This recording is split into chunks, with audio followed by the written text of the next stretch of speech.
Hello, good morning and welcome. It's Monday, January the 26th. After blocking Andy Burnham from standing for Westminster, igniting civil war in Labour, I've solved the dilemma of who to stand in the East Manchester by-election. Labour must now turn to Gorton and Denton's prodigal son, a left-wing media magnet firebrand with links to the party stretching back to the early Blair years. He's been to Downing Street. He's Mr Manchester himself, the face of the North West before Andy Burnham had even been invented. I'm talking, of course, of Liam Gallagher, who grew up as a kid hanging around Gorton Market. Yup, that's the Gorton in Gorton and Denton. The answer's simple, guys. Get Liam, beat reform, save the party. Solved it, mad for it. My name's Sam Coates of Sky News. And I'm Anne McElvoy from Politico. Listen up. My contribution is to leave any hip festival-going kind of jokes to Sam Coates. This morning, Keir Starmer will pop up for a TV interview to justify his decision in blocking Andy Burnham from returning to Westminster in that by-election. And we hear that the Attorney General and now Praetorian Guard of the Prime Minister, Lord Hermer, will be out and about this evening, giving a full-throated defence of Starmer. Playbook is reporting as a leader and a person. But he has an uphill task because among those who were publicly calling for Burnham's return were Angela Rayner, Ed Miliband, Lucy Powell, Sadiq Khan, and the leaders of Unite and Unison unions, along with a lot of Labour backbenchers. So it's still an open wound. We know that Lucy Powell was the one dissenting voice on the NEC subcommittee meeting yesterday.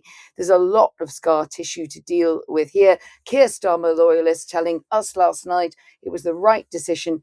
Anything else would have had worse outcomes in the May local elections. That's the bet. Yup, Team Starmer absolutely clear that there is pain to take for the decision, but they hope it is less extensive than if they had allowed Andy Burnham to stand. They're hoping really it's just a day of pain because there's an awful lot of distractions from mid-afternoon onwards. Shabana Mahmood, the Home Secretary, has got her massive police reform white paper out today. It's a complete redesign of the way policing takes place in England. It slashes the number of forces and creates a new single super force to deal with counter-terror and other specialist policing skills. Just don't call it the FBI of the UK system. And this is massive. That ground rent decision that we were talking about last week is out today. Keir Starmer is set to side with Angela Rayner and freeze ground rent for leaseholders, something that is popular with an unhappy Parliamentary Labour Party. And he's siding over Rachel Reeves, who is worried about warnings of immediate insolvency for professional leaseholders and a market backlash. Now, this backlash, which I mentioned last week, could be non-negligible. It could scupper the post-Grenfell building safety programme worth up to £24 billion if they go bust. Mark my words, Anne, it is a vital decision for Keir Starmer because there are so many Labour MPs banging at his door asking him to side with renters, but it involves the government calling the bluff of investors and pension funds over this issue. It's either a great move or could have a big and negative impact on growth, development, housing and safety. That is significantly one to watch, isn't it, for what happens down the line. In the short term, Donald Trump could also provide more diversion. Yes, we have more. The US president has declared help is on its way and moved the Abraham Lincoln aircraft carrier strike force to the Gulf of Oman in response to events and the uprising and protests in Iran. So could a strike or blockade be coming? Meanwhile, tomorrow, Keir Starmer leaves the country for 5 days. He's probably quite relieved about that, heading to China and Japan for the latest leg of the long-promised reset there. He's taking Rachel Reeves with him. It's the culmination of a year-long road to this visit behind the scene, but it does mean he is out of the country in a tricky week, and that is always a risk. It absolutely is. Historical echoes of that from the Thatcher era. I want to start with a new fact I haven't seen elsewhere. We haven't actually upfront heard the date of the by-election that was the subject of all the weekend's wrangling. And my understanding, Anne, is it could just come much earlier than I thought, perhaps in early March or maybe even late February. As isn't entirely confirmed, but it does look as if some in Downing Street want to rush this through as quickly as possible. The Prime Minister justified blocking Andy Burnham by saying he doesn't want to distract from the Scottish and Welsh elections. Well, another part of that could be decoupling it from the Welsh and Scottish elections and holding it earlier, which is another reason that the Labour Party could be super swift in picking a candidate. They don't have one, given that they blocked Andy Burnham. The net is being cast quickly but wide. But this is a story of a weakened Prime Minister choosing between two bad options by blocking Andy Burnham, neither of which may actually save his premiership. It's our main topic today, and we're going to just go through some of the things that happened over the last 48 hours and what they tell us for the future of Keir Starmer. This is a story of asymmetric information, because so many people on Burnham's side, it turns out, were blindsided when Andrew Gwyn's resignation as an MP was announced on Thursday. So it does appear that the Chief Whip, Jonathan Reynolds, had kept negotiations secret on that. From the start, Keir Starmer not keen at all on Burnham's standing. And according to the Times, which has a good and thorough account, there were indirect negotiations between Number 10 and Burnham via Labour's deputy leader, Lucy Powell, perhaps in her first very practical role in that new job. So Burnham's camp were told that if he didn't apply for selection in Gorton and Denton, Starmer would endorse his candidacy for another seat in the North West in 2027. So there was a route to Parliament back for him, but just not yet. A key detail here would be that Starmer wasn't against Andy Burnham returning in principle, also it's claimed, just not now. Anyway, this all broke down, and one of the reasons that I've heard from the Burnham camp was that he was not at all happy with the logic that this was a so-called unnecessary election. That's a line we heard a lot from those close to Keir Starmer, and that it might mean sacrificing the mayoralty of Greater Manchester if reform were to get a foothold there. And Burnham said, well, no, actually, I'm pretty confident that I can bring in both. I can support another candidate for mayor, satisfaction ratings are high across Manchester, etc. And I can win you that by-election. That didn't prevail, but it did go to and fro quite a lot. And I think that's why the application went in so late, just before the deadline at 5 p.m. on Saturday. Fascinating. I'm not surprised Andy Burnham pushed back at that mayoralty line. He did win every ward in 2024 by 60% plus. So for Labour to lose that mayoralty now, well, that would be quite an indictment, I think he would say, on Keir Starmer. Now, just to go through the events of yesterday, which were really quite dramatic, the NEC panel to determine whether Andy Burnham would be allowed to stand was at 11 a.m. yesterday. And I've had a readout from a number of sources, Anne. So here are a few bits and pieces from that. The 45-minute meeting of the 10-strong panel involved Keir Starmer, who had been silent in public up to that point, leading the charge. People in the room were, I'm told, taken aback by how forthright Keir was on this issue about the need to block Andy Burnham. He was, quote, very resolute. So rather than relying on proxies for such a divisive issue that's divided even his own cabinet against him, he was staking a lot of personal political capital on this blocking move. He absolutely owns it, which is interesting in the face of the backlash. He made the case that his decision wasn't personal, sure, and that he liked Andy Burnham, sure, and he served in his shadow team, but that now was just not the right time for this to happen, matching up with that idea that he offered him a seat next year.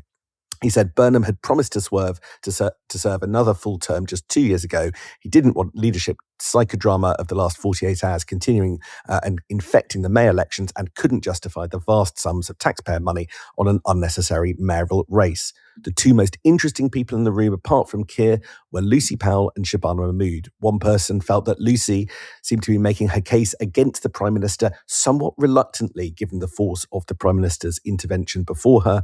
And as for Shabana Mahmood, given her morning round yesterday morning praising Burnham and going out of her way to say she wouldn't take a side, hiding behind her role as chair, it wasn't clear that she doesn't think the Prime Minister's stance wasn't a bad idea. Initially, they said the vote was 9-1 against Andy Burnham, but this was corrected to 8-1 when they did a roll call. Really interesting that in the room, the two unions, GMB and USDAW, didn't miss a beat in blocking him, I'm told. So, Anne, we now know the case Keir Starmer was making in private, at least, and we'll get some of that in public this morning. How robust do you think it is? Great readout there, Sam. I think they might as well just have you in the room next time and put out another cup of tea for you, because you've just got all the dope from inside there. The view from around the Prime Minister is that he has to own this and continue to own it. One of the problems in this saga, since Andy Burnham emerged in Liverpool, threw down that gauntlet effectively to Keir Starmer, who can be quite fierce when he is roused, and particularly when it is about his personal abilities or character as leader, is that he doesn't like the idea of being seen to need to rely on others and wanted to be quite frontal about this himself.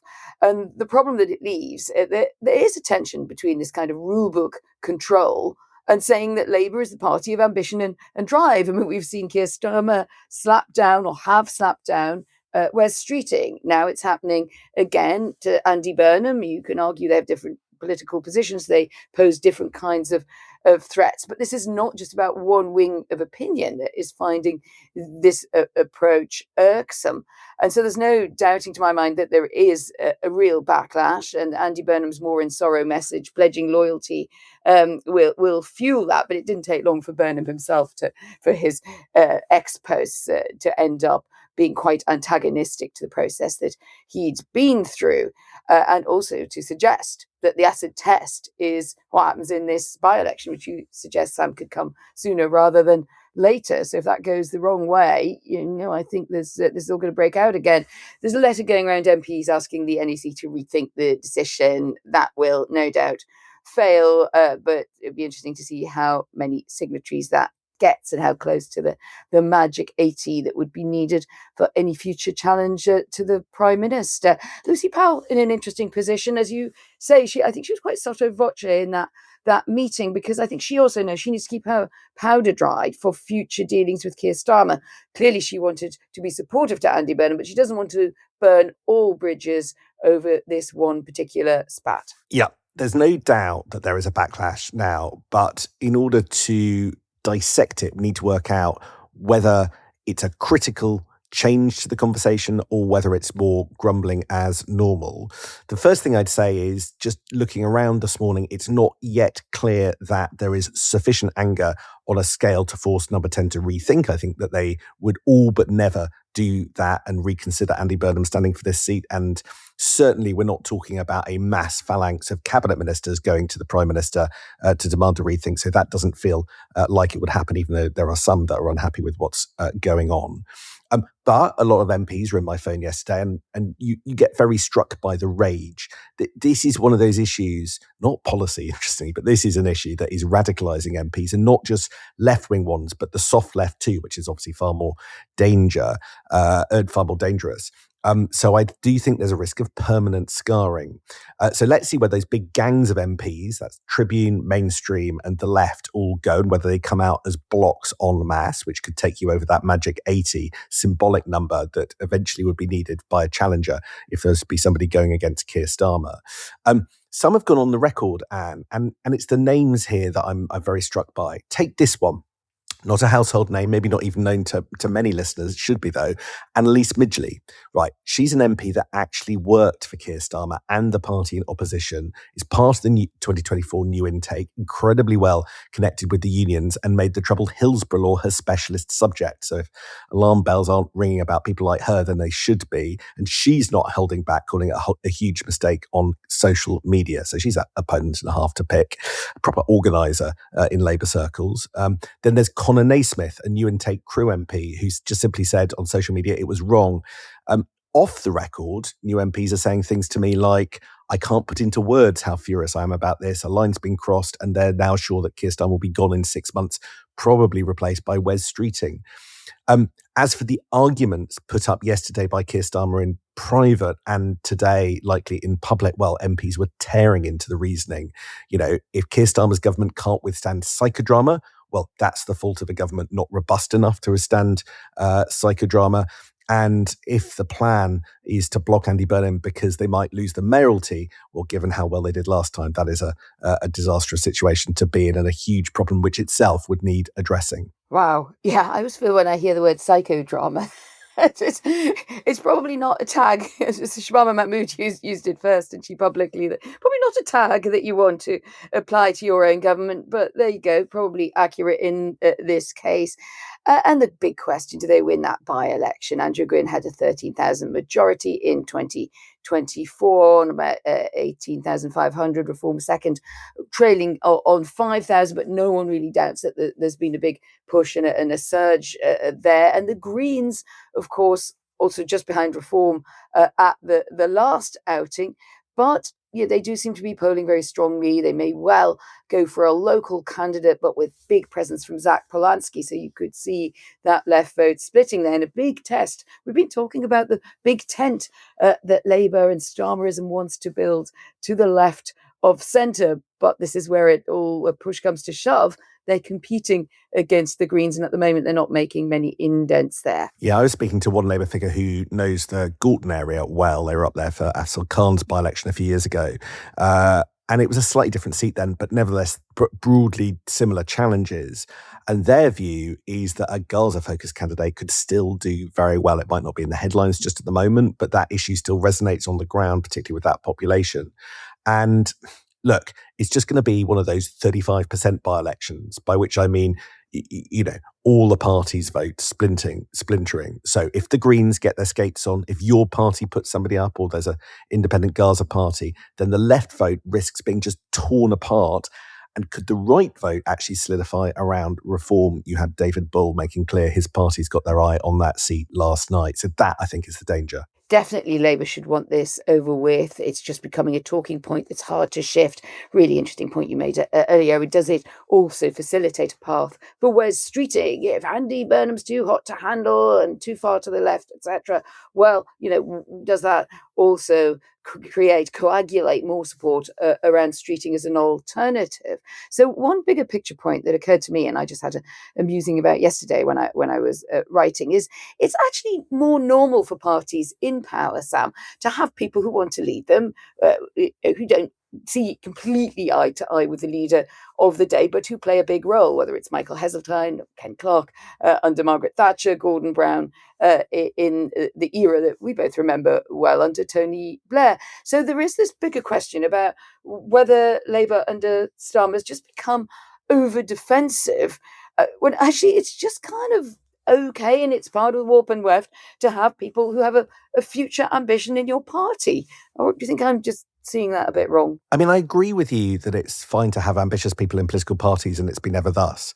But since 2016, what's different about this era is that Britain doesn't seem to have been able to hold on to prime ministers for very long. The context has changed, even if ambition has not. And so ambition is much more dangerous than it was when you had David Miliband and you had Michael Heseltine around.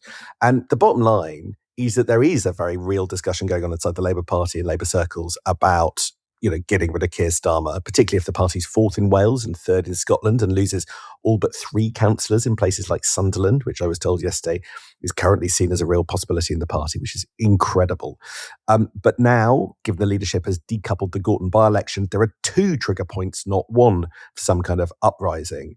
So we quickly get to the vexed question of who. And I think you're right about Wes Streeting actually having his hand strengthened. Let me explain why. Andy Burnham simply isn't going to be in Parliament as an alternative. Angela Rayner has not resolved her tax issues and remains unpopular with the public, and her team, some of her team at least, are telling people they're not in favour of her standing, which is pretty difficult for her. Ed Miliband says he doesn't want it. Shabana Mahmood wouldn't win a contest. So if the consequence of the last few hours is Keir Starmer shortening his shelf life, then Wes Streeting seems to be the winner.